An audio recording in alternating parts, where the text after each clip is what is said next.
Pemirsa, dalam rangka meningkatkan perekonomian di Kabupaten Karangasem, Majelis Desa Adat atau MDA Kabupaten Karangasem melakukan penguatan ekonomi berbasis desa adat. Tidak hanya itu, penguatan ini juga dilakukan pada Badan Usaha Padruwen Desa Adat atau BUPDA.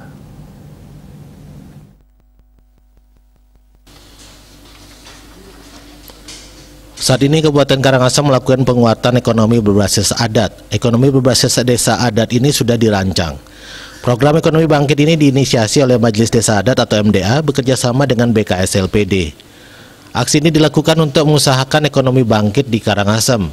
Ekonomi bangkit berbasis desa adat ini melibatkan LPD yang nantinya diharapkan mampu meningkatkan perekonomian di Kabupaten Karangasem. Masih banyak kerama kami yang sinampuda belum beruntung terkategori kerama napi miskin berdua utawi tiwas. Nah, dengan demikian kami ingin membuktikan bahwa penguatan ekonomi berbasis adat atau berbasis desa adat sudah kami rancang lagi. Apa yang program sedang berjalan mungkin 2 desa adat sudah ikut program LPD Bangkit di Kecamatan Tugu.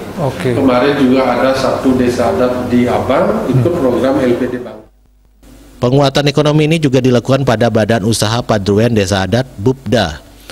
Di Kabupaten Karangasem, BUPDA dikategorikan menjadi 2, yaitu BUPDA Rintisan dan BUPDA Aktif. Penguatan ekonomi berbasis desa adat diharapkan mampu meningkatkan kesejahteraan ekonomi masyarakat di tengah pandemi saat ini dan dapat segera bangkit dari keterpurukan. Agung Ria, Bali TV.